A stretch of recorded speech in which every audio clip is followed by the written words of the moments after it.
Hello, हाय, नमस्कार। Good morning everyone. जब तक ये वीडियो अपलोड होगी तो नाइट होगी, बट फिर भी आप लोगों सबको मैं ग्रीट करती हूँ, विश करती हूँ कि welcome to my channel BA detailing. I hope you are doing well and most of the students जो भी हैं क्लासेस नहीं मिल पा रहे। आई नो कि ऐसे प्रॉब्लम हो रहे, बट एक काम करते हैं कि कुछ कुछ टॉपिक्स ऑलरेडी अवेलेबल है, कुछ टॉपिक्स के नोट मैंने ऑलरेडी दिए हुए हैं इंक्लूसिव एजुकेशन के। तो इम्पॉर्टेंट टॉपिक्स हैं उसके मैं प्लेलिस्ट बना देती हूँ, and gender school and society का भी कुछ कुछ क्वेश्चंस का वीडियो ऑलरेडी गिवन है, तो मैं उसका भी प्लेलिस्ट बना देती हूँ। एंड जितना हो पाएगा, क्योंकि मैं 7 जो है मतलब तारीख तक हम लोग ट्राई करेंगे कि कुछ ना कुछ हो पाए, तो मैं आप लोगों को थोड़ा सा बता दूँ जो कि आप सुन के उसको पढ़िए और लिख के ले जाए हल्का फुल्का, एंड उसके अकॉर्डिंग ही अपियर करें पेपर्स को। तो हम स्टार्ट करें यूनिट 3, यूनिट 1 एंड 2 कंप्लीट कर चुके हैं, यूनिट 3 स्टार्ट करते हैं। तो यूनिट 3 में हमारा जो पॉइंट है that is the equality of educational opportunity. So equality of educational opportunity, equality that is the giving sameness। हम यहाँ पे sameness दे रहे हैं कि that is not same side, सरमाना नहीं होता, ये होता है sameness, that means the equality, equalness। ठीक है, तो इंट्रोडक्शन हम पहला लिखेंगे। तो इंट्रोडक्शन में मेंशन करना है कि ये क्या होता है, इक्वालिटी ऑफ एजुकेशनल अपॉर्चुनिटी मतलब क्या होते हैं। सो equality of educational opportunities in terms of caste, tribe, disability, gender, and minorities is the only way for building up of an egalitarian and human society in which the exploitation of the weak will be minimized। तो हमने बहुत ही अच्छे word से use किया है यहाँ पे लिखने के लिए, समझाने के लिए। That is the equality of educational opportunities in terms of caste tribe. हम इक्वालिटी प्रोवाइड करें एजुकेशनल अपॉर्चुनिटीज के थ्रू। अगर हम लोग को सेम लाना है that means we are equal. हम अगर माइनॉरिटीज ग्रुप को या फिर एजुकेशनल डिजेबल्ड और जो भी डिजेबल्ड पर्सन्स हैं, या फिर जस्ट लाइक कास्ट ट्राइब और that is a schedule tribe, schedule caste जो भी हैं, उनके अकॉर्डिंग हम क्या करेंगे, एजुकेशनल जहाँ तक पहुँच नहीं पा रहे इक्वालिटी गिवन करेंगे। हम इक्वालिटी प्रोवाइड करें एजुकेशन के थ्रू। क्यों प्रोवाइड करें कि हमें एक्सप्लॉयटेशन जो हो रहा था उनके ऊपर, जो करप्शन एक्सप्लॉयटेशन जो हो रहा था उसको कम करने के लिए उसके। Okay, that is the introductory part. Then अभी मीनिंग पे आते हैं। The term equality of educational opportunity means, अभी सिंपल वे से बोल रही, equality of law of education and implementation और इम्प्लीकेशन। अभी मैं बोलूँ कि इसका मतलब क्या आता है, एजुकेशनल अपॉर्चुनिटीज मतलब according to law, constitutional law of India, we are equal before the law. So हमें एजुकेशन भी इक्वल मिलेगा एंड उसका इम्प्लीमेंटेशन भी इक्वल होगा, उसका कंसिक्वेंसेस जो रिजल्ट्स होंगे उसके भी इक्वल होंगे। Nextly, it is often interpreted or interpreted as a opening of school within the working distance। तो इसको हम और भी इजी वे से समझाएं तो इसको कैसे समझाया जा सकता है कि बच्चे और why the dropout rates are very high in the India, because in the areas of slum or in the areas of the hill stations or the just like जहाँ पे urban है but rural zones हैं, but urban areas हैं but rural Jones हैं। कैसे होते हैं, ये स्लम एरियाज बहुत कंटेनिंग करते हैं, या फिर लोग बहुत ज़्यादा वहाँ पे क्या है, ऑर्फन्स हैं, वहाँ पे ऑर्फनेज चाइल्ड बहुत ज़्यादा हैं। तो ये सब लोगों के लिए चाइल्ड लेबर बहुत ज़्यादा हो जाती है। इनके लिए हम क्या कर सकते हैं, तो इनके लिए वर्किंग डिस्टेंस में हमें स्कूल ओपन करना है, सो दैट बच्चों को ऑल कम्युनिटीज़ में स्कूल्स मिलेंगे, एडमिशन ईजिली हो पाएगा, वहाँ जाएंगे एंड स्टडी कर सकेंगे, पढ़ाई कर सकेंगे। अभी देखो मैं कुछ डेफिनेशंस दूंगी जो कि बहुत इंपॉर्टेंट है। According to Kothari commission, that is also known as the IEC, Indian education commission, 1964 to 66, 1964 to 66, one of the important social objectives of education is to equalize opportunities or opportunity, enabling the backward or underprivileged classes or class to use education as a means to improve their condition। हम अगर बोलना चाहते हैं कि जो educationally backward है और that is in the society, many are backward classes, many are from the backward classes, ST SC zone से, माइनॉरिटीज ग्रुप से बिलोंग करते हैं। तो अगर इनको हम कुछ जस्टिस देना चाहते हैं और प्रोवाइड करना चाहते हैं इक्वलनेस, तो we need to grow up in school areas. उनको हम एजुकेशन देना चाहिए, एजुकेशनली उनको इम्प्रूव करना चाहिए, तब जाके उनका जो प्रॉब्लम है वो सॉल्व होगा। Then next, according to Dr. S. Radhakrishnan, Sarvapalli Radhakrishnan ji, equality in education means providing educational opportunities to everyone to develop their innate potentialities to the maximum level। अगर हम चाहते हैं कि सब में पोटेंशियल जितना है वो बाहर निकले, करेज जितना है वो बाहर निकले, एंड सब इक्वली एक दूसरे के साथ मिलजुल के काम करे और ग्रो करे, तो we need to grow with the educational point of view. The educational opportunities should be there or should be implemented in both of the communities, just like in urban, rural, all together सबको देना चाहिए. Ordinarily हमें समझ आ गया कि equality in opportunity मतलब हम उनके कैपेसिटी को बिल्ड करने के लिए एजुकेशन प्रोवाइड करेंगे and that type of education provided in two forms. ये दो फॉर्म्स में होता है, समझ लो. हॉराइजॉन्टल इक्वालिटी होगा, एक वर्टिकल इक्वालिटी होगा. हॉराइजॉन्टल इक्वालिटी क्या होता है? Equal treats and equal treats all constituents. Suppose think कर लीजिए मैं हॉराइजॉन्टली ग्रो करें तो जितने लोग आते हैं उनको हम इक्वली सब कुछ प्रोवाइड करेंगे. अगर वर्टिकल इक्वालिटी हुआ, specially consideration to bring about equality in opportunity, हम अपॉर्चुनिटी में ओनली इक्वालिटीज देना चाहेंगे. हॉराइजॉन्टली हुआ सब में देना है, वर्टिकली हुआ ओनली इक्वालिटी देना है अपॉर्चुनिटीज में. सम प्रोविजंस के बारे में पढ़ लेते हैं, जैसे कि इंपॉर्टेंट वन है, फर्स्ट आता आर्टिकल 26(1). 26 के बाद क्लॉज 1 है. Education is a fundamental right. Education क्या है? सबका फंडामेंटल राइट्स है, ये बेसिक नीड है सबका. And they shouldn't be denied admission on the basis of their caste, colour, creed and religion. कोई भी बच्चा, कोई भी पर्सन एडमिशन को डिनाई नहीं कर सकता, मना नहीं कर सकता on the basis of their caste, colour, creed, religion, इसके बेसिस में. ठीक है.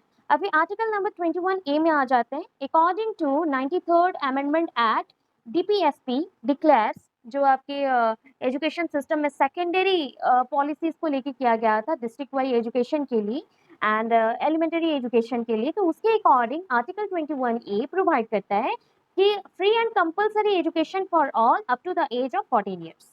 ओके. आर्टिकल 46 क्या बोलता है? आर्टिकल 46 बोलता है the state shall provide special care. special care किसको देना चाहिए? ST/SCs को and weaker section of people. देखो यहाँ पे पूरा clearly mentioned है, only ST/SCs are not in weaker section.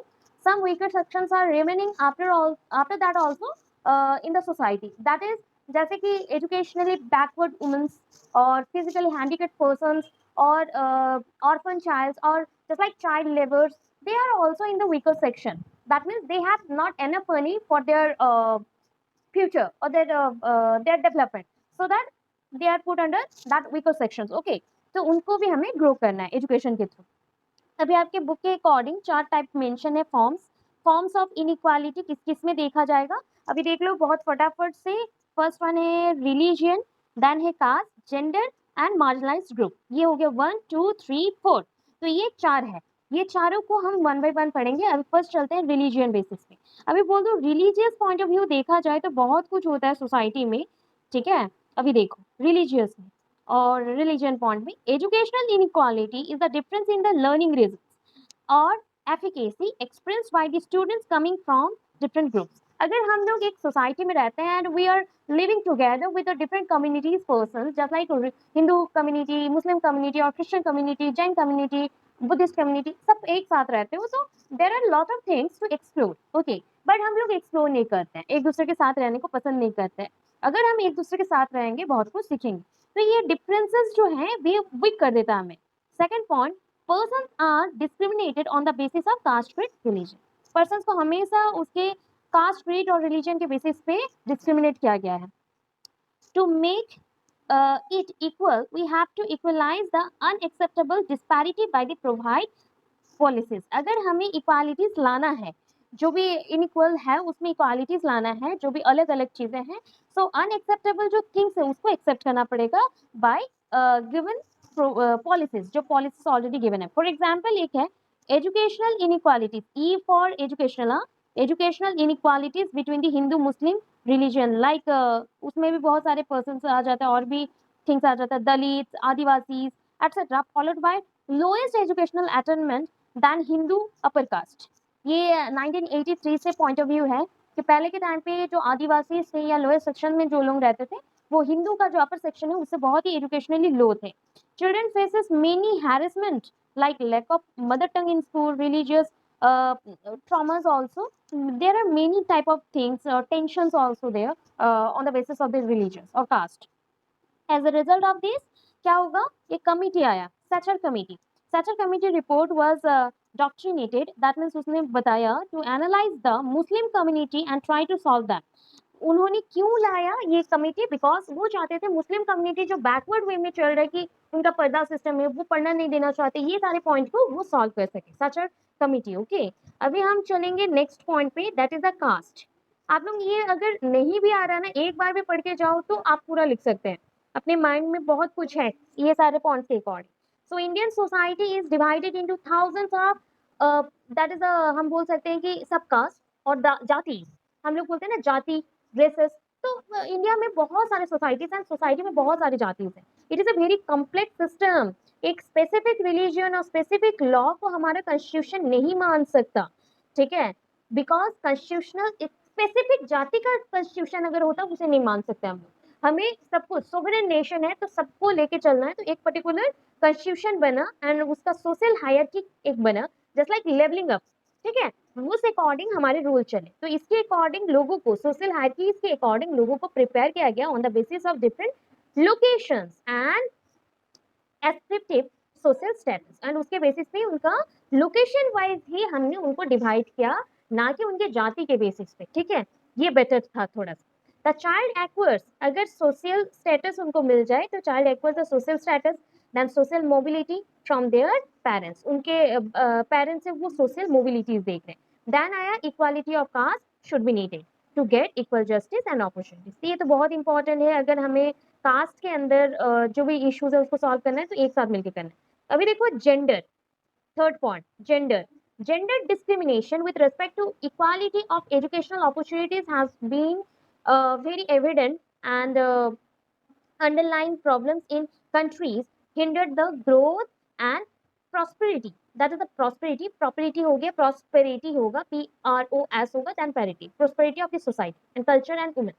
So अगर हमें सोसाइटी में वुमेन्स को एजुकेट करवाना है, सो एजुकेशन के थ्रू सोसाइटी प्लस वुमेन्स और मेंस के अंदर जो डिवीजन हो गया, लेवल का डिवीजन या एक्टिविटीज का डिवीजन, या फिर जो जस्ट लाइक पेट्रियार्कियल मोमेंट आ गए, उसको हटाना है। तो उसको हटाने के लिए इक्वल अपॉर्चुनिटीज देना पड़ेगा, एजुकेशन के थ्रू ही ये पॉसिबल होगा। डिफरेंट कंट्रीज में इसी प्रॉब्लम को सॉल्व करने के लिए हेल्प कर रहा है लॉज एंड एजुकेशन। देखो, causes of gender discrimination in education includes, क्यों होता है एजुकेशन, इन एजुकेशन डिस्क्रिमिनेशन क्यों आता है जेंडर में, ठीक है, जेंडर के अकॉर्डिंग डिस्क्रिमिनेशन क्या आता है। कम्युनिटी लेवल ऑब्स्टेकल्स, अभी कम्युनिटी बहुत ही बिगेस्ट इशू है, just like biases, harmful practices related to education but outside to the institution। हमेशा क्या होता है ना, बहुत सारे दंगे क्रिएट हो जाते हैं, जस्ट लाइक हार्मफुल प्रैक्टिसेस भी होता है। राजस्थान में एक केस हुआ, they think that girl childs are the curse, and वो क्या क्या गर्म पानी में उनको जैसे ही पैदा होते थे डुबो के मार देते थे। सो दे थिंक दैट कि गर्ल चाइल्ड मतलब ये कर्स है, वन काइंड ऑफ पाप है, ये कैसे पैदा हो गए। तो ऐसे दंगे पूरे इंडिया में बहुत जगह में छोटे छोटे हो गए। तो इंस्टीट्यूशन के बाहर ही अगर ऐसे देखने को मिले, कौन पढ़ने आएगा, बहुत सारे सोसाइटी में चले। For example lack of parental involvement और पोवर्टी हो गया, child labour, socio economic constants, community participation, ये सबके वजह से ये क्या होता है ना, गर्ल चाइल्ड पढ़ने नहीं जा पाती। अभी देखो school and education system level obstacle, अगर स्कूल में एंड एजुकेशन सिस्टम लेवल में क्या ऑब्स्टेकल्स हैं, lack of involvement in the equality education, in quality education, तो क्वालिटी एजुकेशन में इन्वेस्टमेंट नहीं किया गया, इंटरेस्ट कोई भी नहीं है। Inappropriate attributes of behaviour, behaviours में भी अलग अलग एटीट्यूड्स एंड कैरेक्टरिस्टिक्स मेंशन्ड है कि लड़कियों के लिए ऐसा बिहेव करना है, लड़कों के लिए ऐसा। Lack of female teachers in school, तो ये सब रीजन की वजह से क्या होता है, ड्रॉप आउट रेट इंक्रीज कर रहा है डे बाय डे, कि फीमेल्स पढ़ने नहीं जाती थी पहले के टाइम पे, अभी बहुत ज्यादा ही ये ठीक हो रहा है धीरे धीरे। प्रोमोट, क्या प्रोमोट करना चाहिए इसे चेंज करने के लिए, teachers as a role model, ये बताओ, टीचर्स कभी भी डिस्क्रिमिनेट नहीं कर सकती। जेंडर फ्रेंडली एनवायरनमेंट होना चाहिए जहाँ पे जेंडर रिलेटेड कोई इश्यूज ना हो, सब इक्वल हो। Make healthy and aware environment, एक हेल्दी एंड अवेयर एनवायरनमेंट बनाना चाहिए कि सबको जागरूक हो एंड सबको सब कुछ बताओ। अभी चलते हैं लास्ट पॉइंट में, मार्जिनलाइज्ड ग्रुप। ये ऑलमोस्ट आपका जो कास्ट वाला पॉइंट था वो ऑलमोस्ट उसके साथ सेम है। एंड इसमें क्या मेंशन है, मार्जिनलाइज्ड ग्रुप ये इंक्लूड करता है मार्जिन, जस्ट लाइक इस मार्जिन के बाहर जो रहते हैं उनको हम मार्जिनलाइज्ड ग्रुप मिलेंगे। जैसे कि below poverty line, that is a marginalised. अगर मैंने एक मार्जिन खींचा कि आपका सैलरी अगर 20,000 हो तभी आप उसके बाहर जा सकते हो या फिर नहीं, या फिर उसके अंदर रह सकते हो, ऐसा एक ग्रुप, एक कम्युनिटी बन गया। तो मार्जिनलाइज्ड ग्रुप्स इंक्लूड करते हैं जो भी पुअर हैं, वर्किंग चिल्ड्रन हैं, विक्टिम्स ऑफ जेंडर हैं, जो जिनके साथ अब्यूजमेंट हुआ है, इश्यूज हैं, और इनइक्वालिटी बहुत ज़्यादा बढ़, डिसेबल्ड है, माइनॉरिटी ग्रुप्स है उनको। अभी इस ग्रुप में और क्या है, जस्ट लाइक इनके लिए एक मार्जिन सेट हो गया कि इसके बाहर ये लोग कुछ कर नहीं सकते, या फिर they are limited, they are not in upper limit, they are present in the lower limit, so that their boundary has limited, so उनका boundary भी limited हो गया। people who are marginalized, जिनको हम marginalized कर रहे हैं, they are likely to be just like not to express anything, they are totally suppressed one and discriminated by many layers, वो लोग हर एक जगह पे discriminated होते रहते हैं। these groups of India are suffering with the lack of education, ये group है जो कि इंडिया का बहुत ही ज़्यादा सफ़र हो रहे हैं, एजुकेशन नहीं है बोल के। Example S T S C O B C minorities womens and etcetera, जो फिजिकली हैंडीकैप्ड है, दे आर ऑल्सो इंक्लूडेड है। Disabled children are also require special educational facilities, बहुत इंपॉर्टेंट होता है, जस्ट लाइक ब्लाइंड है, low vision, deep abnormal, maladjustment, physically handicap, सबके लिए education बहुत इंपॉर्टेंट है। ये इनइक्वालिटीज हो गया, 4 पेज मेरे हैंडराइटिंग के अकॉर्डिंग हुआ है, आप लोग लिखोगे तो ये 5 पेज हो जाएगा एंड एनफ है इतना एक लॉन्ग क्वेश्चन पूरा कंप्लीट करने के लिए। इसे छोड़ के नेक्स्ट क्वेश्चन कल आ जाएगा, कल ट्राई करी यूनिट 3 पूरा ही पढ़ा दूं आपको एंड खत्म कर दूं। देन यूनिट 5 का तो 1-2 क्वेश्चन ऑलरेडी यूट्यूब में है, मैं आपको ट्रिक बता दूंगी, उससे आपको मार्क मिलेगा। आरएमएस से कर लो, आरएमएस से यूट्यूब में ऑलरेडी अवेलेबल है, राइट टू एजुकेशन एक्ट कर लो, ऑलरेडी अवेलेबल है, उसको उतना ही करना है जितना मैंने मेंशन किया है, उससे ही मार्क अच्छे आएंगे। तो ऑलमोस्ट और 4-5 7 क्वेश्चन होंगे जो हम लोग ट्राई करें 2-3 दिन में खत्म करूं।